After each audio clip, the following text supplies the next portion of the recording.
for being here, middle of the day, discussing what is some of the most serious issues that we face at the present time. Can I say thank you, first of all, to Holly for what she said. Listen, you mentioned something about voting. Let's get this straight. A Labour government will lower the voting age to 16. Okay? Because I do believe young people should have a say in the future. I want to say thank you to Alan for what he does as the local MP, but more importantly from my point of view is what he does as part of our team, part of Becky's team on environment and climate change issues, because he brings a knowledge and an expertise to it. Alan, thank you very much. He and I were just discussing, these are the most exciting policies our party has ever had, and I'm very proud of the way they've been brought forward, this whole policy for a green industrial revolution. And the work that's been done here in Southampton, Green City Charter for Southampton, thank you, Simon, for that. Thank you for what you're doing on this, and thank you to the council for what they're doing on this, because this revolution isn't going to be one from above, it's going to be what communities do themselves. And I was very proud on May the 1st to introduce on behalf of the Labour Party a motion to Parliament saying that the UK Parliament would be the first in the world to declare a climate crisis, a climate emergency. Michael Gove replied to my speech. Two things emerged from this Michael Gove's rather lengthy contribution. The first was he doesn't like me one little bit. And that kept me awake for all of 30 seconds. Maybe not as long as that. And secondly, he didn't really have the ability to argue against what we were saying. He didn't want to be the minister that tried to prevent us putting this forward. Doesn't that say it all about the bankruptcy of ideas they've got and the overflowing, the effervescence of ideas that are there in the Labour Party and the Labour movement about how the world could be such a very, very different place? This morning we were down there at Fawley looking at the wind turbine blades that have been made there. Incredible pieces of technology, which is the use of the very highest technology and highest technology skills in order to produce electricity from wind power with zero emissions altogether. And the only emissions, which are very, very small, are in the manufacture of the blades and the tower itself in the first place. Being constructed at the site of the Fawley power station, which was an oil-fired power station. Real 1960s state-of-the-art technology. We went up to the control room there. It's full of dials and switches and consoles and you can imagine sort of people running around in uniform pulling switches down and so on. And it was like something out of a science fiction movie. It was more like James Bond, actually. And it really is a quite stunningly beautiful place. And I hope it isn't destroyed, because it seems to me that we should remember the history of that kind of technology, which was advanced in its day, but we have to use the skills that made that technology to use for the future, to make a sustainable technology for the future that doesn't damage our world and damage our environment, but protects and preserves it. Technology is not the enemy of the natural world. Used properly, it's the saviour of the natural world. Let's look at it that way, and the skills that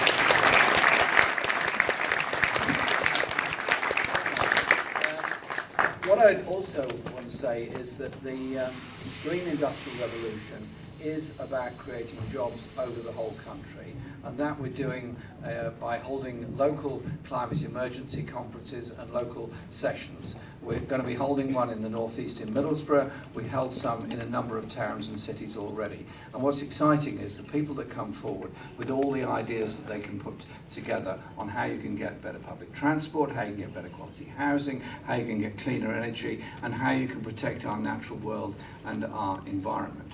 Because if we don't, then what's there for the next generation? What's there for your generation? What's there for the one after that? The extinction rate, as Holly pointed out, is getting faster and faster in the natural world. And the way in which some natural forests, like the Amazon rainforest and the Angola forests and the Congo forests, are being destroyed by wanton destruction through fire in order to get the short-term and very short-term gain of growing soya crops on the land before it becomes exhausted, is that we are destroying species, the names of which we don't yet know. We haven't yet discovered them. It's wanton destruction on a massive scale. And who benefits from that? The companies that sell the soya or beef or whatever it is they happen to be selling as a result of that. Who loses? Well, the whole world loses as a result of that. And so it is a question of the reality of this emergency. Global temperatures are rising faster than they've ever risen before. The Arctic and Antarctic ice caps are melting faster than they've ever melted before. The loss of species is faster than it's ever been before, and the rising sea levels are causing serious problems of flooding, firstly in the poorest, most low-lying countries in the world, and eventually it affects everywhere. And pollution levels are rising to appalling and extraordinary levels in many major cities across the world. New Delhi is possibly one of the most polluted cities in the world, but cities in China and some major African cities are not far behind. And it's always the poorest people in the poorest communities that suffer the worst pollution and the lowest life expectancy as a result of it. And we're not immune from that in this country. Glasgow has the shortest life expectancy of any city across the UK. Levels of air pollution on major roads in London, in Birmingham and other places are absolutely appalling. So we have children losing up to 10% of their lung capacity before they reach the age of 5 because of the foul air they're breathing. It's not right, it's not necessary, and it can be changed. It can be changed not by ending all transport and all movement, but by converting very rapidly to electrically powered vehicles, to cleaner technology, to greener technology. And as Becky pointed out, it's jobs that will be created by doing this process, jobs that will be created in retrofitting houses, in developing public transport, and all that goes with it. But this industrial revolution, and it is an industrial revolution, will create the jobs and the sustainability in communities all over the country that have been totally left behind. I mentioned Middlesbrough and Teesside, where the Conservatives stood aside and allowed the steel industry to be destroyed and collapse. There's now a huge area of space with absolutely nothing happening on it. Ideal spot for developing green technologies and green industries. And so that the job opportunities are not lost to the people of Teesside. It doesn't just get laid waste by free market capitalism. Instead, it's saved by a Labour government investing public resources and public money in the people of those areas, that all the people of the whole country can benefit from it. Previous industrial revolutions always meant a massive shift of power and wealth from the poorest to the richest. Our industrial revolution will be a shift of power from the centre to the ground, will be a shift in the consumption of energy to make it cheaper for the mass, and more, and also the benefits will be there for all of our environment for all time, for the future. That's why it's so exciting, and that's why to me it's going to be centre stage in our pre-election and in our election campaign. And I was proud to speak at the huge climate change rally that took place outside the House of Parliament the day before our Labour Party conference. And if there's a real comrade in the room, they'll bring up a glass of water for me speech. And at this point, I'll remind you that under a Labour government, it will be publicly owned water.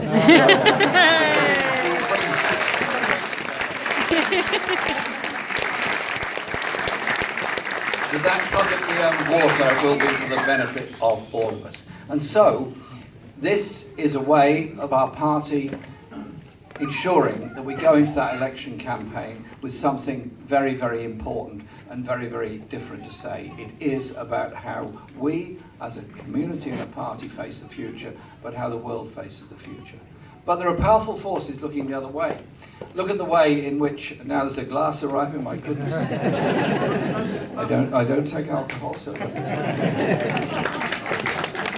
Is that applause for the water or the lack of alcohol? Thank you. Listen, this campaign is about getting that message across. But there are very powerful forces in the world that are looking the other way. the Paris Climate Change Accords were a huge step forward. I went to the Paris Climate Change Accord conference. It was very interesting, and it was fascinating and quite humbling to meet people coming from Bolivia and other countries who are bearing the brunt of climate change because they've got a drought in an area where there wasn't a drought before, and so on. Those stories came from all over the world, and they wanted the world's nations to do something about it. But it wasn't Bolivia, it wasn't Bangladesh, it wasn't Kenya, it wasn't Tanzania, it wasn't Sri Lanka that created global warming. It was actually Western Europe and North America for the most part. And so the responsibility is on all of us to reduce our emissions, to achieve the targets that you talked about. The responsibility is on all of us to do that. But in the US, you've got a president that walks away from the Paris Climate Change Accords, that is actively promoting the fossil fuel industry at the expense of renewables, and that sort of industrial and economic power is there all around the world. A Labour government will not be hand-holding with Donald Trump. We'll be walking alongside, going the other way. And the Labour government will be wanting to strengthen the Paris Climate Change Accords, not reduce and damage them. This moment, we have a government in chaos in this country. We have a Prime Minister that seems to think it's an article of faith to be as rude as possible to anybody that you meet at any stage, and yesterday managed to be particularly rude to the German Chancellor and anybody else. Well, I often disagree with people. We all do. That's the nature of those of us that all hold strong beliefs. But you don't have to insult the other side, you don't have to be rude to them the whole time. You actually try to make some progress. And on Brexit, yes, it's an issue that at one level could be said, divide the party, divide the country, divide the community. I've spent the last 3 years since the referendum travelling all around the country. I've been to probably nearly 90 marginal constituencies around the country in both Leave and Remain areas. I've had very long conversations with people who voted both Leave and Remain in the referendum, and a great deal unites them. If you're on universal credit in a private rented flat somewhere in Southampton and you're trying to get by, you've got exactly the same problems whether you voted Leave or Remain as somebody in the East End of London who is exactly the same situation and trying to survive on a 0 hours contract job and universal credit snapping at their heels.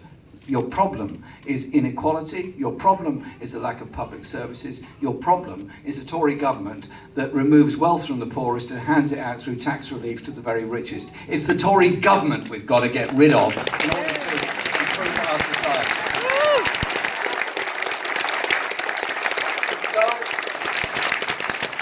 Our strategy is that we would, if in office, within 3 months negotiate an arrangement with the European Union that would maintain trade, maintain a customs relationship, protect the Northern Ireland open border, thus protecting the Good Friday Agreement, and maintain the environmental, consumer and working standards that we've got from the EU. Indeed, I want to extend them because I want to repeal the Trade Union Act on day one of a Labour government's office.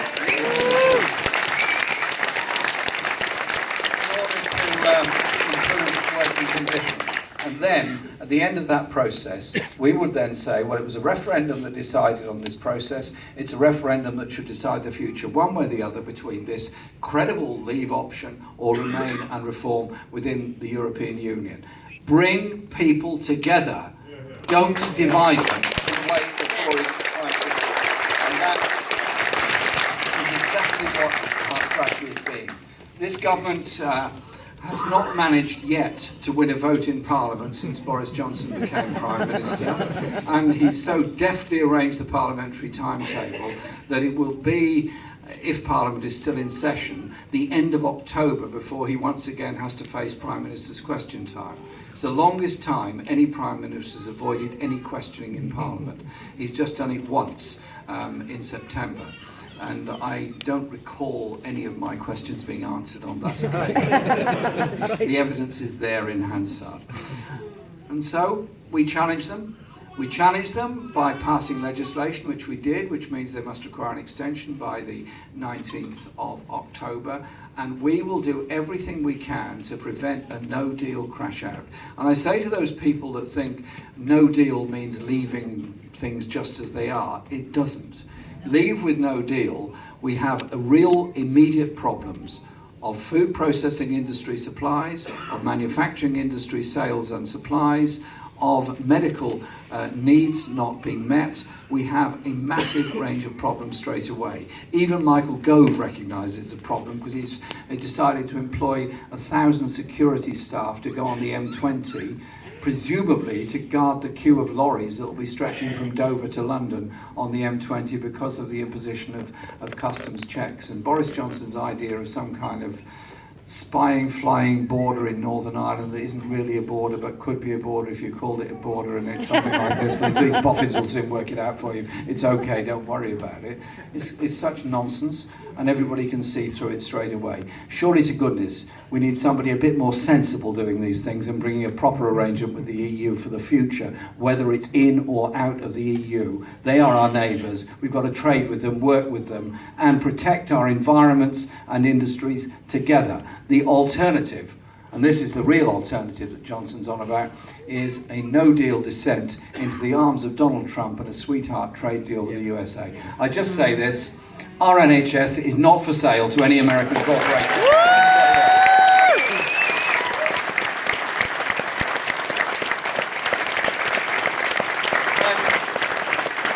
The election campaign cannot be far away. It cannot be far away because the government has no legislative programme, and they're producing a Queen's speech next week, which is frankly an insult because they know they haven't got a majority to get it through because 21 Tory MPs lost the whip, so he went from +1 to -41 in 2 weeks. It's some achievement. And they have no legislative programme, so this Queen's speech is just a piece of Tory party propaganda. Anyway, to help them out, I'll be making our version of a speech tomorrow in Northampton, setting out what we would see as the priorities for an incoming Labour government. But I can tell you this in advance. Austerity came in 2010 when the Tories became the largest party and the Liberal Democrats got into bed with them and put them into office.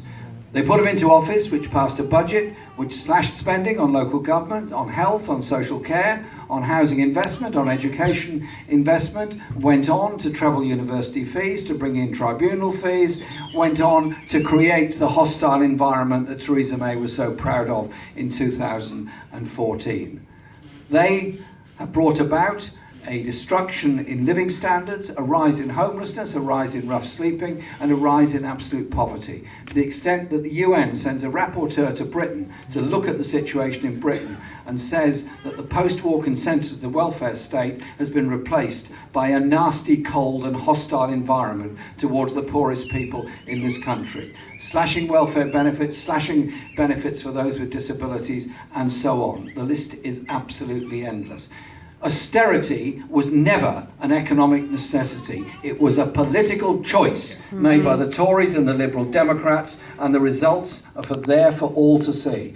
Suicides of those people that have been denied benefits when they deserve them, or have been told they're fit for work when they're clearly not. And the levels of poverty, extreme poverty in Britain, are getting worse and worse. We're not the world's poorest country. We're the 5th richest country in the world. Surely to goodness, we've got enough in all of us to provide enough homes that nobody should sleep rough. And under a Labour government, within 5 years, we'll build 500,000 council homes that people will get decent, secure, clean, good quality, efficient housing. That surely, that alone is enough to fight for an election, to win a general election, to elect a Labour government, to ensure our community.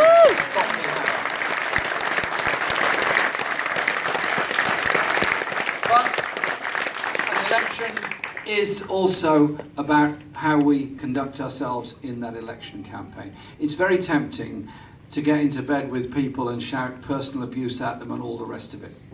No, we're not doing that. We're not going into the election campaign on some sort of bargain basement trading of abuse. I'm not getting into the gutter with anybody. what I'm going to be doing is setting out the Labour policies. The Labour policies on the environment, the Labour policies on the green industrial revolution, the National Investment Bank, the regional transformation funds, the investment in infrastructure, the investment in education, the investment in housing, in health, in social care, and the jobs that are going to be there for the future. But it's also about empowerment of people. We have an education system that is over-competitive and over-stressed. When primary school children are frightened of Key Stage 1 and Key Stage 2 testing, when teachers are walking away from the profession because they can't cope with the stress levels anymore, when more and more young people, particularly 11, 12 and young teenagers, 11 and 12-year-olds and young teenagers are being excluded from school for behavioural and other issues, and there's no teaching assistants to back up the teacher and support them or give that pastoral care support the young people need.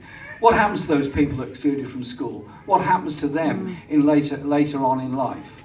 Are we to continue down this road of a super competitive, league table dominated education system that actually damages the lifestyles and life chances of a proportion of our students? Of course I want students to do well. Of course I want them to get apprenticeships and go to university and make the very best of their lives. We all do, but we've got to remember we are there for every child in every school all the time they're going through full-time education. So we will end Key Stage 1 and Key Stage 2 testing. We will get rid of Ofsted and replace it with a supportive examination system for our education system. And we will end university fees. And yes, and I've told the CBI that we will be increasing corporation tax in order to pay for it, because I believe education should be a right, not a commodity. So, our manifesto will be probably bigger than the one in 2017, because we've had a couple of years to add bits and pieces to it. And I want to say thank you to all those party members that have contributed policy ideas and taken part in lots of policy discussions all around the country, and also all the resolutions that come to conference and so on. All very valuable and very important. We're a movement, not just a party, we're a movement of more than 500,000 individual members and 3 million affiliated through our trade unions. We're also a movement that's in touch through our community organisers, and they're absolutely brilliant with communities all over the country. And so it's going to be an empowered manifesto that will deliver for the people of this country, recognising the reality of people's lives. And it's not going to be a top-down process. It's not going to be government knows best, you'll take the rest of it. It's going to be something much more democratic than that. 3/4 of our manifesto will have to be delivered through local government. Therefore, we want to properly fund and empower local governments. We also will bring into public ownership Royal Mail, the water industry, and the railway industry in its entirety.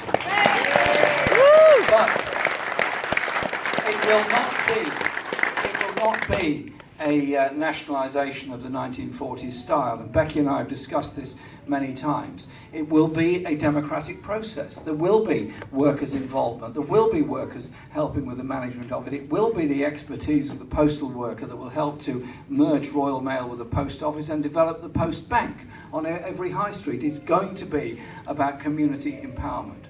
Above all, it's turning our backs on the 40 years of neoliberalism that we've all been taught ever since Margaret Thatcher went into office in 1979. The idea that the only way forward is to reduce the public realm, increase the sense of individualism and competitiveness in society, and forget about the reality of those that need help and support and those that are unable to contribute because the facilities are not there to do it.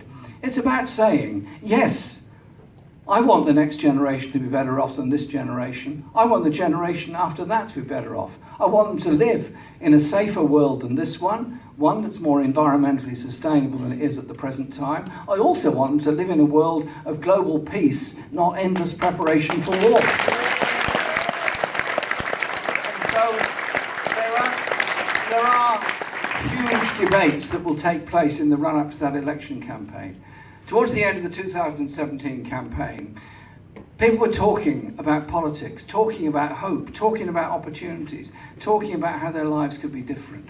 They were able to do it because we had the numbers on the streets to engage and encourage those conversations, and we had that huge presence on social media that managed to persuade so many people to register to vote who hadn't previously ever voted before.